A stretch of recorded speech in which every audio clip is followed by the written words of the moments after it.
আউযু বিল্লাহি মিনাশ শাইতানির রাজিম। বিসমিল্লাহির রহমানির রহিম। সম্মানিত শ্রোতাবৃন্দ, আজ আপনাদের সামনে 5 আগস্ট বিপ্লব পরবর্তী বাংলাদেশের ভবিষ্যৎ বিনির্মাণে কয়েকটি উদ্যোগের মধ্যে একটি গুরুত্বপূর্ণ উদ্যোগ হলো ইনকিলাব মঞ্চ। আগামীর বাংলাদেশের আইডিওলজি কী হবে, আগামী বাংলাদেশের এথিক্যাল ব্যাকগ্রাউন্ডটা কী হবে, তা বিনির্মাণের জন্য সবচেয়ে নির্ভরযোগ্য এখন পর্যন্ত এবং গুরুত্বপূর্ণ যে প্রতিষ্ঠান সেটা হলো ইনকিলাব মঞ্চ।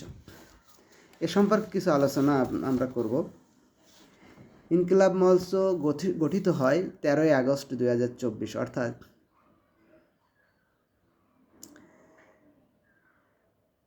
5 আগস্টের 8 দিন পর।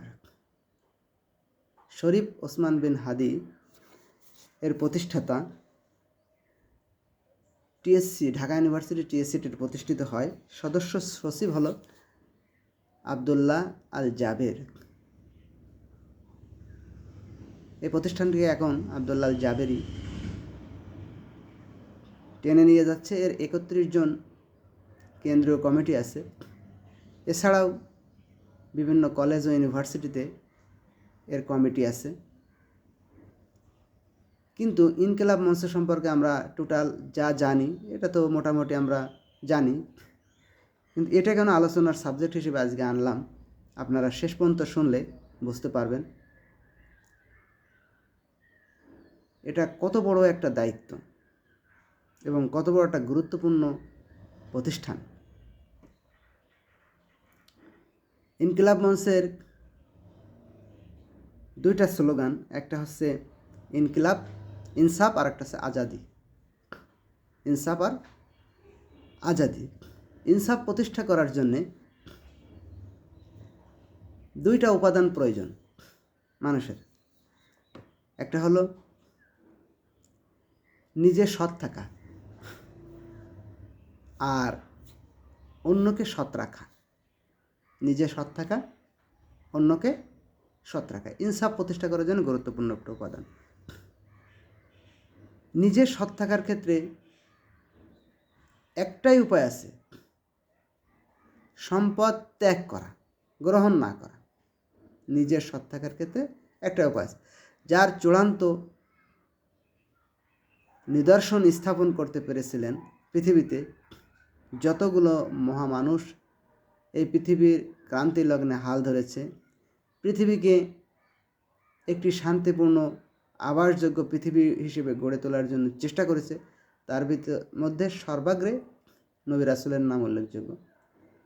কিন্তু কয়েকজন নবী মাত্র এই পৃথিবীকে রাষ্ট্রীয়ভাবে হাল ধরে পৃথিবীতে শান্তি স্থাপন করতে পেরেছিলেন। তার মধ্যে আমাদের নবী হযরত মুহাম্মদ সাল্লাল্লাহু আলাইহি ওয়াসাল্লাম অন্যতম। আমাদের নবী মুহাম্মদ সাল্লাল্লাহু আলাইহি ওয়াসাল্লাম পৃথিবীর এই ইনসাফ প্রতিষ্ঠার আন্দোলনে অবদান রাখতে গিয়ে ওনার চোলায় দিনের পর দিন, সপ্তাহের পর সপ্তাহ আগুন জ্বলত না। একদিন, 2 দিন, 3 দিন পর পর উনি একবার বা দুইবার খাবার পেতেন, অথচ লক্ষ লক্ষ টাকা মানুষ তেনার কাছে দান করতেন, তিনি দান করে দিতেন, এটাও তিনি রাখতেন না। তাই ইনকিলাব মঞ্চের এই ইনসাফ প্রতিষ্ঠার আন্দোলনটা কোনোভাবেই একটি সাধারণ আন্দোলন হিসেবে বর্ণনা করা যায় না। কারণ ইনসাফ প্রতিষ্ঠার আন্দোলনের সাথে জড়িত নিজের আত্মার উপরে জুলুম করা, পৃথিবীর সকল প্রকার সুখ দুঃখ, হাসি কান্না বেদনা থেকে নিজেকে মুক্ত রাখা। এখন প্রশ্ন হলো, এই ইনসাফ প্রতিষ্ঠার উদ্দেশ্য কি? ইনসাফ প্রতিষ্ঠার উদ্দেশ্য যদি হয় আল্লাহকে সন্তুষ্ট করা, তাহলে মোটামুটি যে ইনসাফ প্রতিষ্ঠার জন্য ত্যাগ করছে তিনি দুইটা জিনিস পাবেন। একটা হলো এই ইনসাফ প্রতিষ্ঠার অনুপ্রেরণা, যে আমি যদি সব হারিয়েও ফেলি, আমি আমার সৃষ্টিকর্তার কাছে এর তুলনায় অনেক বেশি পরিমাণ অবদান, অনেক বেশি পরিমাণ গিফট বা অনুদান পাব। আরেকটি হলো যে ইনসাফ প্রতিষ্ঠা যদি তিনি সৃষ্টিকর্তাকে উদ্দেশ্য না করেন, তাহলে তিনি নিজের উপর জুলুম অনুভব করবেন মাঝে মাঝে। এজন্য বলা হয় যে সৃষ্টিকর্তায় বিশ্বাসী মানুষ ছাড়া পৃথিবীতে ইনসাফ প্রতিষ্ঠা করতে পারবে না, যেটুকু সৃষ্টিকর্তার বিশ্বাসী মানুষ করতে পারে। সৃষ্টিকর্তায় বিশ্বাসী মানুষ ছাড়া কারোর পক্ষে ইনসাফ প্রতিষ্ঠা করা সম্ভব নয়। তুলনামূলক বেশি মানুষের দ্বারা নিরেট ইনসাফ প্রতিষ্ঠা করা সম্ভব নয়, একমাত্র নবী রাসূল ছাড়া অন্যান্য মানুষ চেষ্টা করতে পারে। আরেকটা হচ্ছে আজাদি। এই স্লোগানটা ইনকিলাব মঞ্চের খুবই গুরুত্বপূর্ণ একটি স্লোগান, আধিপত্যবাদ বিরোধী স্লোগান। আসলে ইনসাফ প্রতিষ্ঠার একটি গুরুত্বপূর্ণ প্রতিবন্ধকতা হলো আজাদি। কারো যদি আজাদি না থাকে তিনি ইনসাফ প্রতিষ্ঠা করতে পারেন না। আমরা জানি 1757 সালে বাংলার আকাশে যখন ব্রিটিশ বেনিয়াদের থাবা বসলো, তখন তারা ডিভাইড অ্যান্ড রুল পলিসিটা পৃথিবীতে বিখ্যাত এবং রাজনীতিবিদদের গুরুত্বপূর্ণ একটি হাতিয়ার। তারা ডিভাইড করে এবং রুল করে, ইনসাফ করতে পারে না। ব্রিটিশরা এই থিওরির উদ্ভাবক এবং তারা এদেশে হিন্দু জমিদার তৈরি করলো, মুসলমানদের গাড়ি বাড়ি কেড়ে নিল। মুসলমানরা যেখানেই তাদের এই জমি বাড়ি ক্ষেত খামার পশু পাখি এগুলো নিজেদের দখলে রাখার চেষ্টা করলো, সবখানে তারা আক্রান্ত হলো, সব কিছুই হারিয়ে ফেলল। যারাই প্রতিবাদ করেছে তারাই লক্ষ লক্ষ মুসলমান, বলা হয়ে থাকে মোটামুটি ব্রিটিশ বেনিয়াদের 1757 সাল থেকে 1947 সাল পর্যন্ত এই ভারত উপমহাদেশে 2 কোটি মুসলমানকে হত্যা করেছে এবং অনেক জায়গায় মুসলমানদেরকে ভয় দেখানোর জন্যে মুসলমানের লাশ গাছের সাথে ঝুলিয়ে রাখত। এটা বাংলাদেশে হয়েছে, ঢাকার আরমানিটোলা বা জগন্নাথ ইউনিভার্সিটির আশেপাশে। এই ব্রিটিশ বেনিয়াদের বিরুদ্ধে আন্দোলন করার পর 1947 সালে যখন একটি মুসলিম ভূখণ্ডের স্বপ্ন 200 বছরের পরিশ্রমের মাধ্যমে গড়ে উঠল, একটু টেকনিক্যাল ভুলের মাধ্যমে গড়ে উঠল। বাংলাদেশ নামক বর্তমানে রাষ্ট্রের যারা কর্ণধার বা রাষ্ট্রের যারা নীতি নির্ধারণ রাজনীতিবিদ ছিল, তিনারা অনুভব করলেন যে এই বিরাট ভারতের মাঝে বাংলাদেশ নামক রাষ্ট্রটি যদি আরেকটি রাষ্ট্রের সাপোর্ট না পায় তাহলে টিকে থাকা দুষ্কর। তাই তেনারা পশ্চিম পাকিস্তানের সাথে কোয়ালিশনের মাধ্যমে একটি রাষ্ট্র গঠন করে তুললেন, যেটা একটা টেকনিক্যাল প্রবলেম। মানুষ যতই চেষ্টা করি ইনসাফ প্রতিষ্ঠা করতে পারে না। এই ইনসাফের সমস্যায় সেখানে তৈরি হলো। এই সুযোগটা নিল ভারতীয় হিন্দুত্ববাদী শক্তি। তারা আমাদেরকে পাকিস্তানি শাসকের অত্যাচার থেকে রক্ষা করার জন্য আশ্বস্ত করে দেশকে স্বাধীন করা দিল। অবশ্যই সেটা মসৃণ ছিল না। আমরা মেজর জলিলের অরক্ষিত স্বাধীনতায় পরাধীনতা সহ আরও বিভিন্ন রাজনৈতিক প্রাগৈতিহাসিক বই থেকে আমরা যেটা পাই যে তাদের একটা ইন্টেনশন ছিল যে পাকিস্তান চলে যাওয়ার পরে রাষ্ট্রটি তারা রেখে দিবে, কিন্তু বাংলাদেশে একটা বিরাট অংশ আধিপত্যবাদ বিরোধী ছিল, যার কারণে তারা সে সময় টিকতে পারেনি। পরবর্তীতে তাদের আনুকূল্য পাওয়ার জন্য বাংলাদেশের একটি শ্রেণী তৈরি হলো, যারা গত 53 বছর বাংলাদেশকে শাসন করেছে বিভিন্ন ফর্মে, কখনো বিএমপি আওয়ামী লীগ বা লাঙ্গলের সাথে বিভিন্ন ফর্মে তারা শাসন করে। কিন্তু যে ফর্মে তারা ক্ষমতায় আসুক না কেন, ইন্ডিয়ান আধিপত্যবাদ শক্তি সবসময় চেয়েছে এরা যেন তাদের পারপাস সার্ভ করে, যেহেতু তারা এই রাষ্ট্রটাকে তাদের আন্ডারে রাখতে পারলো না, তাদের ক্ষমতার একটা প্রদেশ বানাতে পারলো না। সুতরাং এই দেশের ক্ষমতাসীনদের মাথা তারা কিনে নিতে সচেষ্ট থেকেছে এবং পেরেছে। সর্বশেষ ব্রিটিশ বিরোধী আন্দোলনের মতো আমাদের, পাকিস্তান বিরোধী আন্দোলনের মতো আমাদের আরেকটি আন্দোলন করতে হবে। সেই আন্দোলনটা হলো অনেক নির্মম এবং আমার বাংলাদেশের মানুষের প্রায় অধিকাংশ মানুষ মনে করেছিল এই আন্দোলনটা সম্ভব নয়। ব্রিটিশ যত শক্তিশালী হোক, সেটা বহির্বিশ্বের একটা শক্তি, তাকে তাড়ানোটি খুবই কঠিন, তবে সম্ভব, যেহেতু তারা বহির্বিশ্বের শক্তি। এরপর যখন আসলো মুসলিম প্রজাতন্ত্র পাকিস্তান, তখন অনেক মনে করেছিল যে এটা তাড়ানো হয়তো সম্ভব হবে, কিন্তু তাড়ানোর পর যে ভারতীয় আধিপত্যবাদ আমাদের উপর চেপে বসবে, সেটা আমরা মোকাবেলা করতে পারবো না।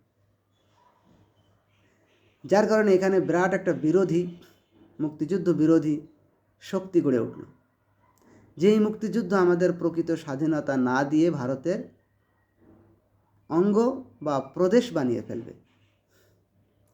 ভারতের বিরোধী এই বিরাট গোষ্ঠী বাংলাদেশে অবস্থান করার কারণে বাংলাদেশের স্বাধীনতাকামী বিপ্লবী জনগণ এর সাথে তাদের একটা বনিবনার পার্থক্য তৈরি হলো। স্বাধীন বাংলাদেশে এক ভয়াবহ মহীরুহ দেখা দিল। বিপদ আমাদের ঘাড়ে চেপে বসল। কে বাংলাদেশপন্থী আর কে বাংলাদেশপন্থী নয়, এরকম একটি রাজনৈতিক চাবি আমাদের হাতে এসে পড়ল। আমরা সবাই বাংলাদেশপন্থী হওয়ার সত্ত্বেও বাংলাদেশে ইসলামী মূল্যবোধকে বাংলাদেশের চেতনা বিরোধী হিসেবে তুলে ধরা হলো। বিভিন্ন রকম কালচারাল সেন্টার গড়ে উঠল। ওডিসি, ছায়ানট, এগুলো ভারতীয় আধিপত্যবাদের তোষণকারী একটি কালচারাল সেন্টার, একটি কালচারাল সেন্টার। তারা সবসময় বাংলাদেশে ইসলামী শাসন, ইসলামী মূল্যবোধ, কোরআনী ওয়াজ নসিহাত, বই পুস্তক, পাঠ্যপুস্তকে ইসলামী তাহাজ্জুদ তামাদ্দুনকে হেয় করা শুরু করলো। নাটক, সিনেমাতে হেয় করা শুরু করলো। এমনকি আমরা যারা মাদ্রাসায় পড়ি বাংলাদেশে, তারা আমরা চাকরি ক্ষেত্রে সুযোগ সীমিত হয়ে আসলো। অনেক চাকরিতে মাদ্রাসার স্টুডেন্ট, মাদ্রাসা ব্যাকগ্রাউন্ডের সার্টিফিকেট দেখলে নিয়োগ দেওয়া হয় না। এমনকি কওমি মাদ্রাসার বিরাট একটি অংশ যারা কোনোভাবেই বাংলাদেশে সরকারি চাকরিতে অংশগ্রহণ করার সুযোগ পায় না। এই বিরাট বিপদ আমাদের ঘাড়ে চেপে বসল। এই বিপদ উৎখাত করতে অনেকে মনে করেছিল এটা সম্ভব হবে না, কারণ এই বিপদ আমরা নিজেদের মধ্যেই তৈরি করেছি। আল্লাহর অশেষ মেহেরবানি, হাজারো মানুষের চোখের জল, হাজারো মানুষ গুম, খুন, ক্রসফায়ার, বিরাট এক 5ই আগস্ট নামক বিপ্লবের মাধ্যমে সেই বিপদটা আমরা তাড়াতে সক্ষম হলাম। সুতরাং ইনসাফ এবং আজাদের একটা প্ল্যাটফর্ম তৈরি হলো। এখনও পর্যন্ত বাংলাদেশে যারা ক্ষমতায় আসতে চায়, কোনো রাজনৈতিক দল সেই আধিপত্যবাদ শক্তি, ইন্ডিয়ান হিন্দুত্ববাদ শক্তির সাথে লেজুর ভিত্তি করে রাষ্ট্র চালাতে ইচ্ছুক। তাদের যুক্তি হলো, বাংলাদেশের পাশে যেহেতু বিরাট রাষ্ট্র, তারা চাইলেই বাংলাদেশকে দখল করে নিতে পারে। সুতরাং তাদের সাথে সমঝোতা করে একটি স্বাধীন রাষ্ট্র রাখাটাই আমাদের শ্রেয়। খুবই বিপদসংকুল হওয়ার সত্ত্বেও এটা আমাদের বাংলাদেশের একটা শ্রেণীর মুসলমান মেনে নিয়েছে, এবং যারা বাংলাদেশে হিন্দু জনগোষ্ঠী আছে, বসবাস করে, তারাও তাদের সাথে লিয়াজ করে, যারা ভারতের সাথে লিয়াজ করে। তাদেরও মনে একটা ভয় থাকে যে এখানে ইসলামী শাসন ব্যবস্থা প্রতিষ্ঠিত হলে আমাদের জীবন, আমাদের সম্পদের আশঙ্কা দেখা দিবে। এরকম বহুবিধ সমস্যায় সামনে নিয়ে এখনও বাংলাদেশ এগিয়ে যাচ্ছে। ইনকিলাব মঞ্চের এখানেই হচ্ছে কাজ, যে বাংলাদেশপন্থী মানুষ তৈরি করতে হবে। সেটা যে দলই হোক না কেন, সে যেন বাংলাদেশপন্থী হয়, তাহলে সেখানে ইনসাফ প্রতিষ্ঠিত হবে, সেখানে আজাদি থাকবে। গোলামি থাকবে না। বাংলাদেশে আমরা জানি গত 16 বছরে আওয়ামী সরকার হাজার হাজার লক্ষ কোটি টাকা পাচার করেছে, যার প্রভাব এখন আমাদের ইকোনমিতে, আমাদের অর্থনীতিতে পড়ছে। আমাদের জিনিসপত্রের দাম বাড়ছে। এটা সিন্ডিকেটকে প্রতিহত করতে সক্ষম হওয়ার কারণে এখনও পর্যন্ত আমাদের সেই ব্যবস্থাটা ভয়ানক আকার ধারণ করেনি। ইনকিলাব মঞ্চ এই কাজটি করতে চায়। বাংলাদেশপন্থী, বাংলাদেশের মুসলমানের অবস্থা এমন কেন হবে যে তারা বাংলাদেশপন্থী হতে পারে না? তারা বাংলাদেশের জন্য চিন্তা করতে পারে না। তারা ক্ষমতায় যাওয়ার সিঁড়িকে ইন্ডিয়া একটা আশীর্বাদ মনে করে। আমি মনে করি বাংলাদেশে যতদিন রবি ঠাকুরের জাতীয় সঙ্গীত থাকবে ততদিন বাংলাদেশ আজাদি খুঁজে পাবে না। কারণ এই সঙ্গীত 1905 সালে বঙ্গভঙ্গের বিরুদ্ধে লেখা হয়েছিল। এই সঙ্গীত কখনোই বাংলাদেশের স্বাধীনতার সপক্ষেও সঙ্গীত নয়। এটা ভারতীয় আধিপত্যবাদকে সাধুবাদ জানানোর একটিমাত্র, স্বাগত জানানোর একটিমাত্র উপাদান নয়, বরং এটা প্রধানতম উপাদান।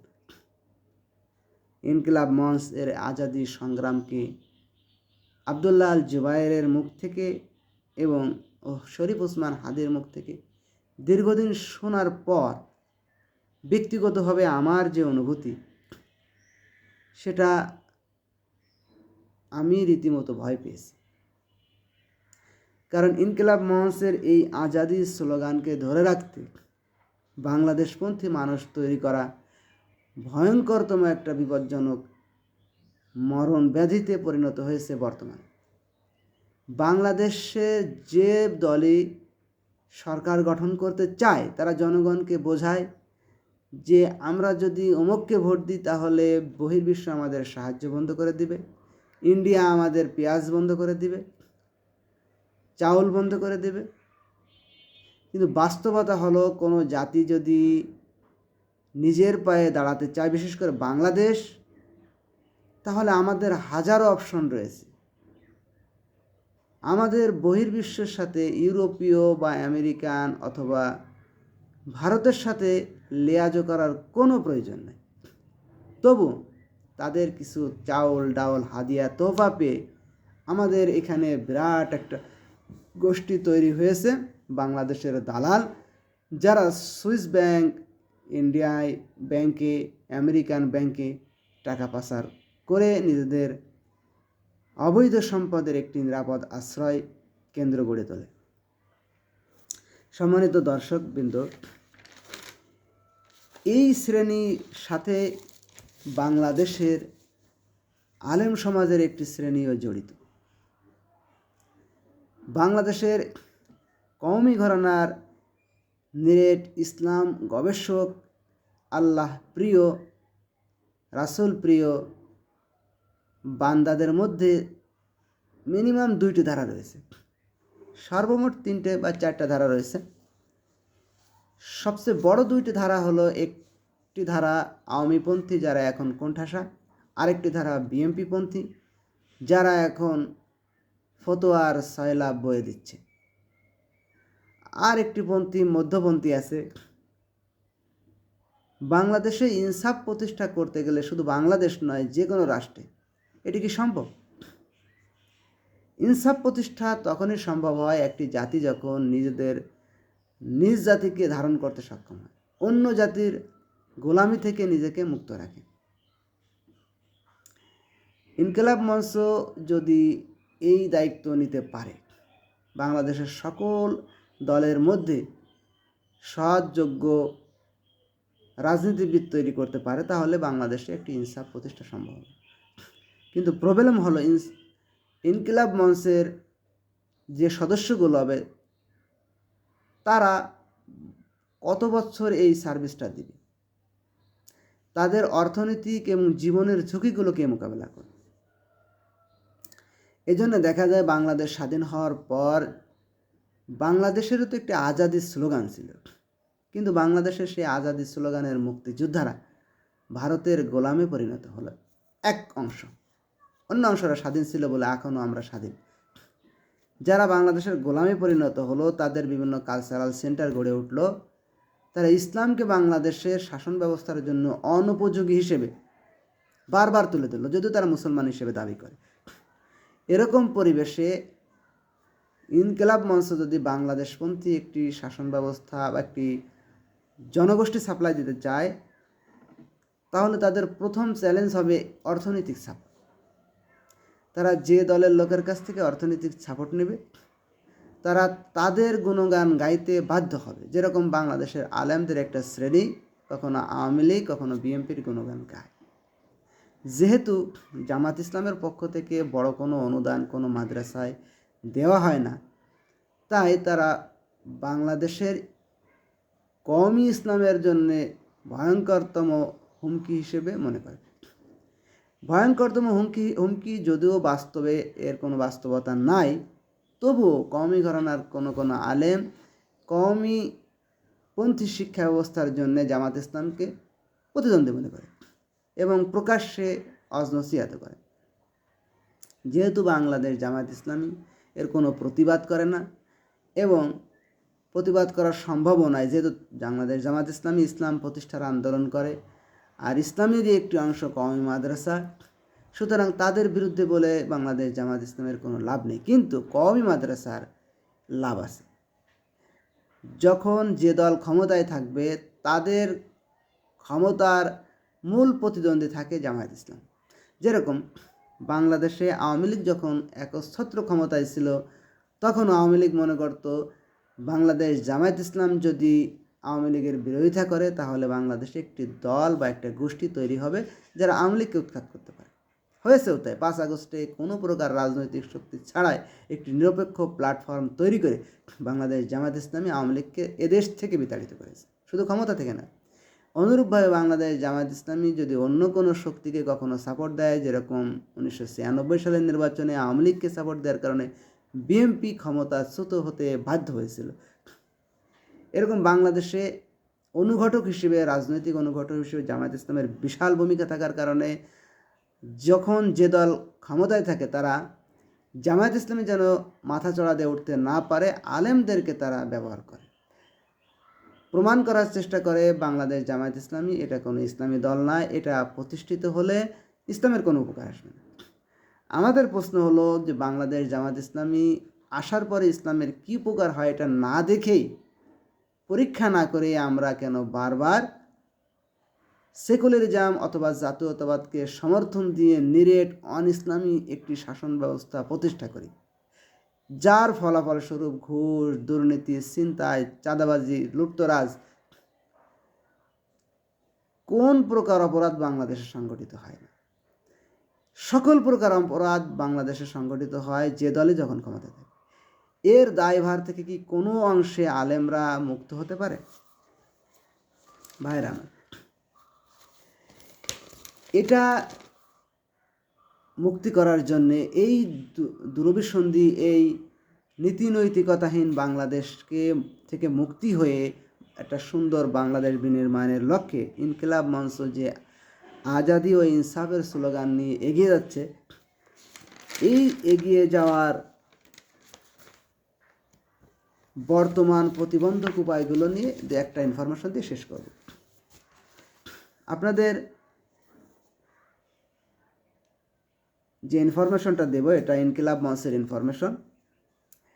সেটা হলো বাংলাদেশে আওয়ামী লীগ পতনের পর প্রায় 50,000 পুলিশ চাকরিতে অংশগ্রহণ করেনি।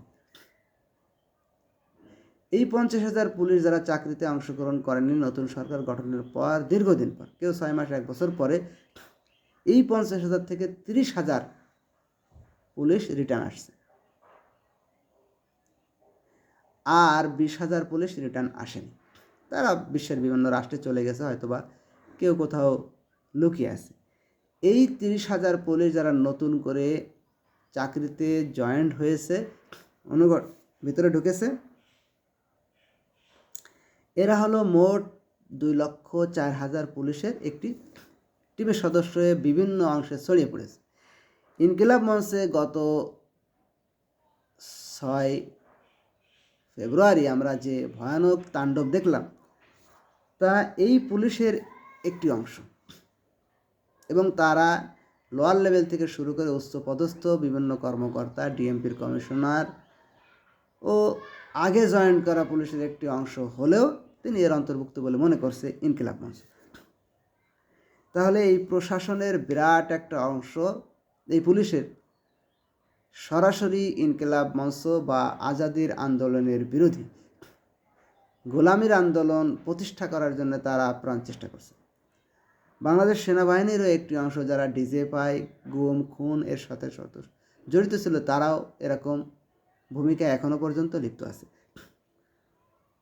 এরকম পরিস্থিতিতে যারা ইনসাফ এবং আজাদির আন্দোলন প্রতিষ্ঠা করতে চায় তাদের জন্য একটি মাত্র উপায় আছে, বুকের তাজা রক্ত আল্লাহর জমিনে ঢেলে রক্তের বন্যায় ভেসে যাবে অন্যায়। এরকম একটি স্লোগান নিয়ে ইনকিলাব মঞ্চ এগিয়ে যাচ্ছে। আমরা ইনকিলাব মঞ্চের সার্বিক সহযোগিতা কামনা করে তাদের জন্য দোয়া করে আল্লাহ রাব্বুল আলামিনের কাছে দীর্ঘ হায়াত দান করুক, এবং তারা কোনো প্রকার অর্থনৈতিক প্রলোভনে পা না দিয়ে উদিসি ছায়ানটের মতো আবার কোনো রাষ্ট্রের গোলাম না হয়ে যেন স্বাধীনভাবে বাংলাদেশে একটি কালচারাল রেভলিউশন করতে পারে, এই কামনায় শেষ করছি। আখিরি দাওয়ানা আলহামদুলিল্লাহি রাব্বিল আলামিন।